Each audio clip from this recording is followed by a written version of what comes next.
Hello again, YouTube. Just rolling out of the Wander Inn. Was considering taking a bus, but I checked the Valley Metro app, and the next bus isn't supposed to be for about 15 minutes, and according to the app, it's running 20 minutes late. So, yeah, that's a hard pass. I can walk home in considerably less time than that. So, anyway, it's 2:55 p.m. Saturday, November 13th, and yeah, just walking north on 42nd Street. Not much going on today, really. Still haven't heard from my daughter Allison, so I don't know what the hell's going on with us taking a trip to Portland. I did tell her that after reviewing the, because we're planning on leaving last Monday, and then that kind of got put off until Tuesday. And as I mentioned before, Tuesday morning I called her. Actually, she called me at about 8 in the morning, and I checked the after I got off the phone with her, I went online and checked the Greyhound schedule and was kind of disheartened at how few options I had, and how long it took to get from Portland to Phoenix. And quickly realized that there was absolutely no way in hell that we were going to be able, I mean, even if we left like right at that moment, if we left at 8:30 in the morning, I still wouldn't have been, there was just no way in hell we were going to make it to Portland, and that I would have enough time to take a Greyhound back home in time to do my show at Willex. And at least looking at that, like I got a grip on how long it takes to get home from there, and how few options there are. It's not like that bus leaves every couple hours or whatever. Like, it's just basically one shot a day to do that, which sucks.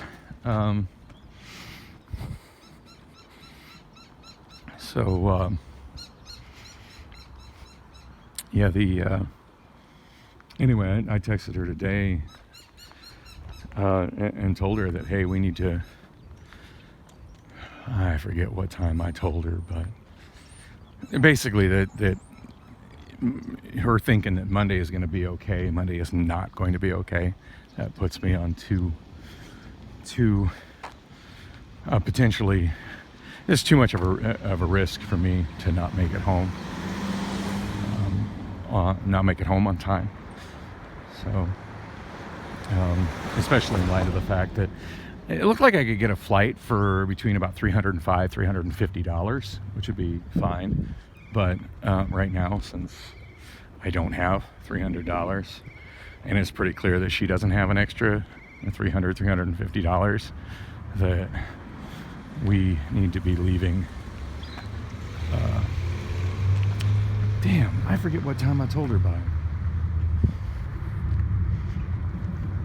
I think I told her we needed to be on the road by noon tomorrow, or it just isn't going to be happening for me. And I haven't heard back from her, so I don't know. Hopefully I didn't stress her out so much that she's just figuring that I'm not going to go.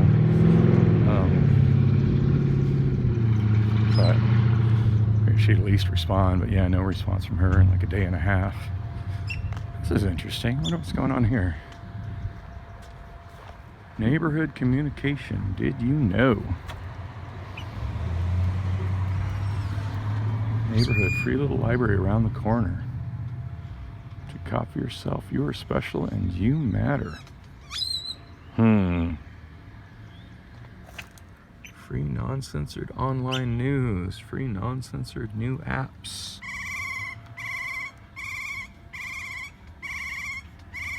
Free scriptures on suffering. Wow, I usually don't see non-censored and scripture next to each other like that. That's interesting. Yeah, I get the feeling whoever owns this house that's putting that stuff out is a little on the hippy-dippy side. judging from this. I like it though. Love, seek truth. Freedom of speech for we the people. Do you know facts on the vax? That's, wow, a lot of interesting stuff on this wall. That's a lot to take in. Don't take his vax flyer though. I'm sure that'll be entertaining. So obviously we are not in an HOA. It's interesting. He looks like he's got some tents going on there.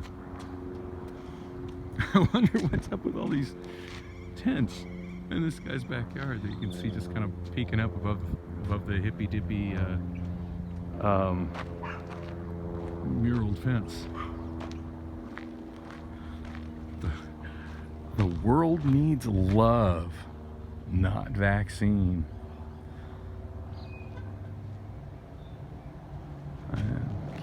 Can't disagree with that. Seems like an interesting use of Pikachu. All right, that was an unexpected, entertaining diversion. Wow, just wow. It actually kind of reminds me of the way I could see the tents peeking out of his backyard. That reminded me of the last time I went to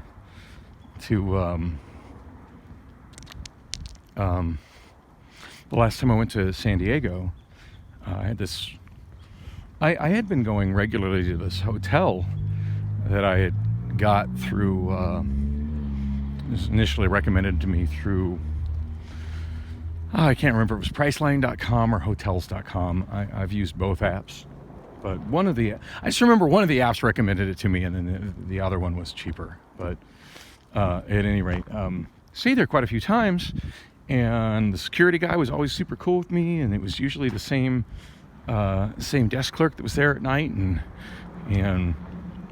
I had one time they hooked me up so good with a room that was like where I could unload my scooters and had a parking spot where I could just back up, and I don't think it was a reserved parking spot, but it may as well have been because nobody else was there. I could just back up and just unload the scooters right from the car into the room and not be disturbing anybody. And the last time I went there, they weren't able to get me that room, so they put me on the second floor, which made things a little more awkward. I had to run them up the elevator, which made unloading pretty tedious, as I couldn't really maneuver more than 2 at a time of the elevator and then down to my room. But it wasn't impossible. And that particular time, I brought more chargers than I had the previous time, and I brought more outlet strips, and I managed to trip their breakers, which was kind of awkward. And anyway, the manager, whom I'd never met before, apparently the night clerk and security person was not able to reset the breaker, which isn't a big deal. I mean, to me, it's not a big deal. You overload a breaker, you unplug a few things, you realize at that point you know what its limit is, and you hit the switch and move on with your life. But anyway, I called down to the desk clerk and said, hey, I got no lights, and they ended up having to wake up the manager for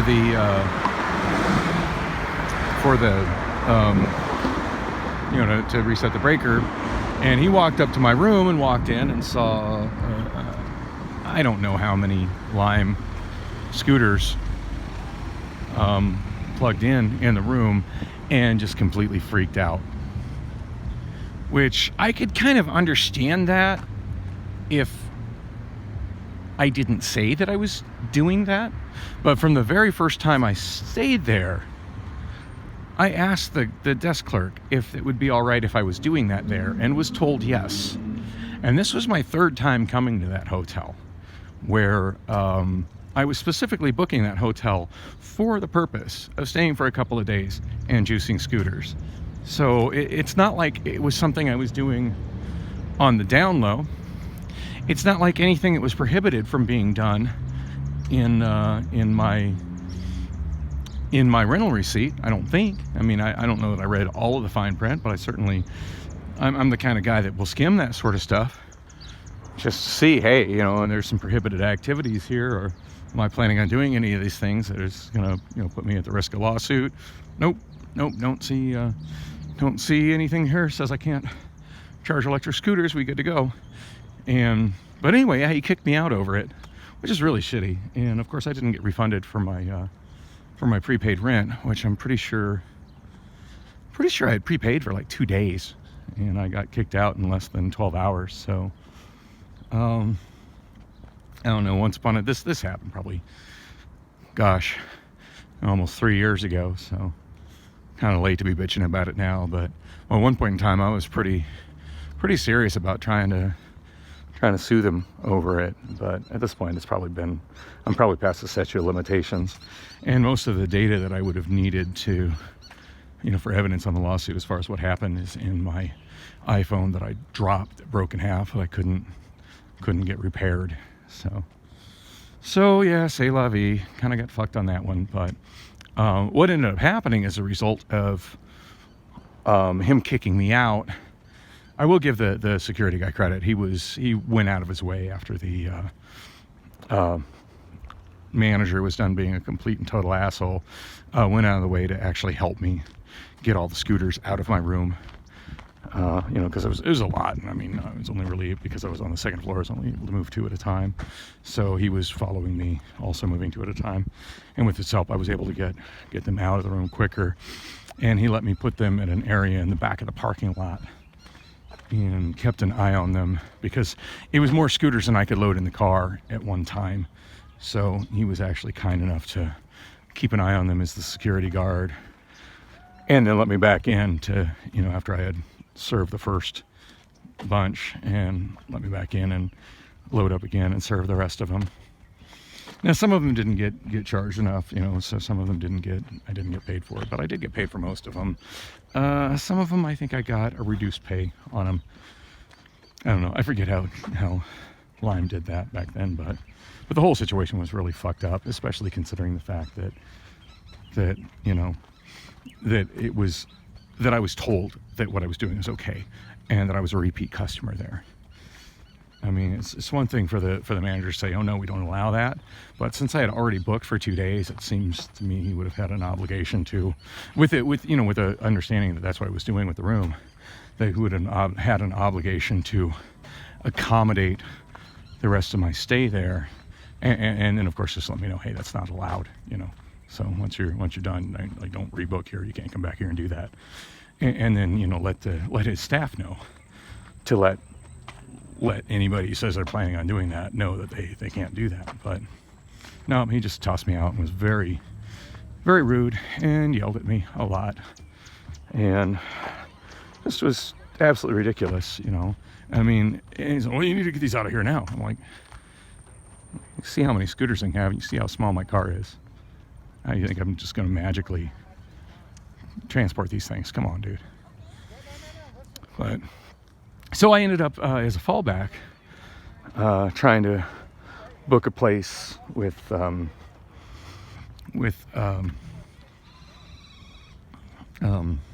Airbnb. And I don't know that I'd ever used Airbnb before. I don't think I had, honestly. Now, I created an account quite a bit before that time with Airbnb, as I had thought about using it, but I just never had. And kind of weird. My Airbnb experience was, for the most part, pretty disappointing. And the reason I'm talking about this now is it just made me think of it, seeing all those tents behind all the crazy muraled cinder block wall there. Because one of the Airbnbs that I noticed in one of the different places I noticed, obviously I'm looking for super low budget rentals. I'm not looking for a luxury beach house or anything. I'm just looking for inexpensive place to sleep and potentially charge scooters. But one of the spots I saw was somebody that had tents kind of like that set up in their backyard, and they were leasing it as Airbnb space. I forget what they were charging for nightly rent. It was pretty inexpensive. Seems like it was like $30 or $40 a night, but still, like, like, wow, $30 or $40 a night to stay at a tent in a stranger's backyard seems pretty crazy. And judging from, like, you can look when you see something on Airbnb, you can look at it and see what dates it's available.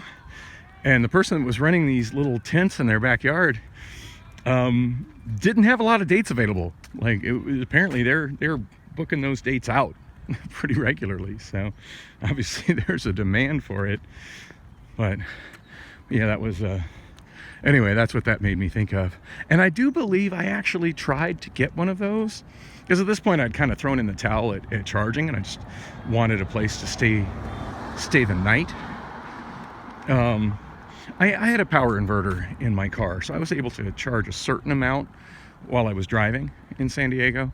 And I also found that I could make really good money in San Diego even without charging, just by doing drop off and move tasks with Lime.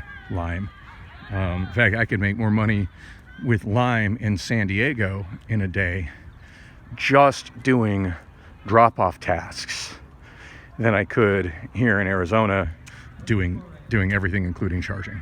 So that's fine. I just at this point I was looking for a place where I could comfortably sleep, and the tent looked like a comfortable, interesting place to sleep. And the experience was super fucking weird when I tried to book it. The Airbnb-er, I guess you'd call them, the person who was renting the tents, messaged me back.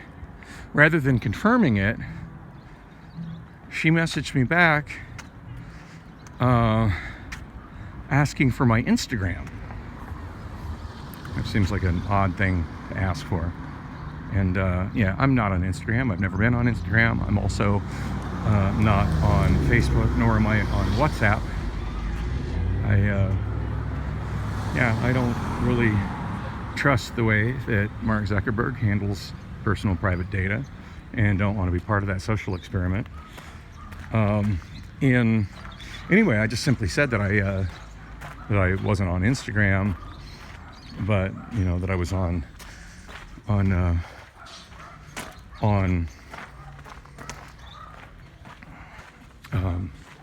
Snapchat if she wanted to contact me there. And I never got a reply. She just simply canceled my reservation, which I thought was pretty freaking weird. Didn't see anything in the terms of service with Airbnb where having an Instagram is in any shape, way, or form a requirement for renting a place to stay. It's not even, probably was an option for signing up, but I simply signed up with my email address and phone number. So anyway, that kind of left a bad taste in my mouth. But yeah, so she had, so that's what she was doing and that's just kind of what those tents in that guy's backyard made me think of. I'm super curious if that guy's got tent space he's renting out as Airbnbs. I don't know. I can't search it either because I don't think I can log into Airbnb. I ended up getting this other place just outside of downtown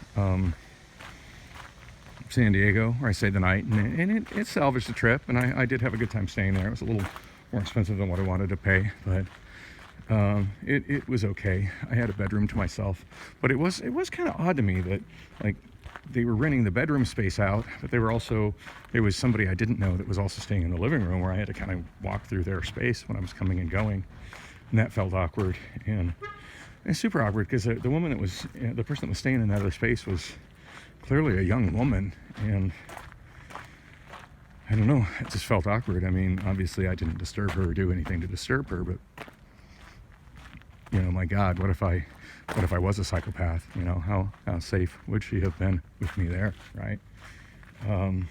But yeah, it did feel kind of weird going to my room, walking through another room where a young, from what I could see, attractive woman was sleeping. Modern life is weird. But yeah, that was my last time staying with Airbnb. I was able to charge a few scooters in the back patio there. It wasn't something I was expressly allowed to do. I did some on the front patio as well, which was a private patio. But yeah, the next time I went to try and take a trip to San Diego and book Airbnbs, they asked me to scan my driver's license. And then promptly, maybe 2 hours later, they cut me off. I had reserved another Airbnb, and this was a sizable place which I would have to myself. Made sure I wasn't sharing space like I was the other one, because that made me feel kind of awkward. And honestly, where it probably made me feel the most awkward was just thinking, I mean, I don't know that she's not going to wander into my room. At least I was in a bedroom, so I could lock my door, so there's that. But I was really concerned about her potentially blaming me for, like, if some of her stuff, blaming me, saying that I stole some of her stuff that was in the living room because I had full access to it, which I didn't. I'm not the kind of guy, but, I mean, if she was to say that I pilfered through her stuff or stole her bags, it would have been my word versus her word. And that's an uncomfortable thing for me. Anyway, so yeah, the next trip I was planning on taking to San Diego, which I ended up not taking at all because of the whole Airbnb fiasco.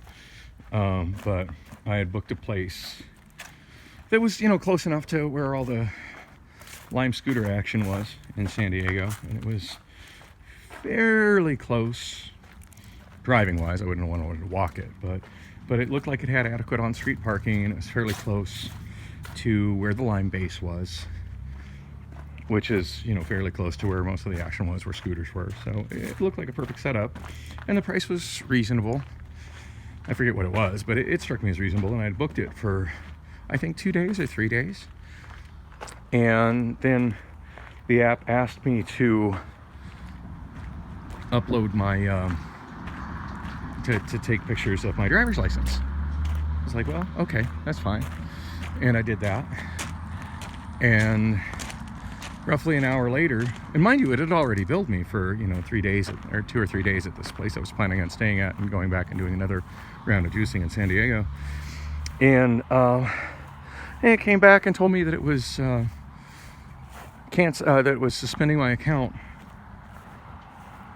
due to my background check, which is weird. I mean, considering that I had already been allowed to stay in a bedroom where I got to walk past a woman who was sleeping in her stuff, and nothing happened, and obviously I paid for the room and everything, and so that was allowed to happen. That was fine. But then suddenly my entire account is canceled because of background check. And then I started doing a little bit of research about Airbnb to find out that they're not very fair and equitable when it comes to policies regarding suspending people's accounts. That they often suspend people's accounts for little to no reason, offering little to no explanation. And found a lot of people online in different forums talking about how they had bought properties specifically planning on leasing out rooms or leasing out these extra houses on Airbnb, and then suddenly for without explanation had their accounts canceled by Airbnb, and were in a world of hurt because they weren't sure how the fuck they were going to make their mortgage payments, because that revenue stream from Airbnb was how they were planning on making these mortgages on properties. So and I got a lot of mixed feelings about that, but I mean, it's no secret that the whole Airbnb phenomenon is one of the reasons that there's a shortage of reasonably affordable housing, and contributes to the homelessness issue of people in different neighborhoods that can't find a reasonably priced apartment, because houses that are split into like 3 apartments that back in the day would have been 3 very expensive apartments, 3 very inexpensive apartments, are now 3 moderately priced Airbnb options. So, short-term rentals that most of the time are sitting empty. And the thing is that for what these people charge, to stay as an Airbnb, even if they only rent it, say, 4 or 5 days a week, they're generating enough money in that 4 or 5 days a week, or 6 days a week, to compensate for what they would have made having a full-time residential resident in there. So I don't know if there's a solution. I would hate to see Airbnb outlawed, but because I did enjoy it when I was able to use it. But boy, I'm so frustrated in the way they just suddenly shut me down based on a background check. And God knows, I never get any explanation as to what it is in my background check that is causing them to shut me down. But just for the record, I haven't had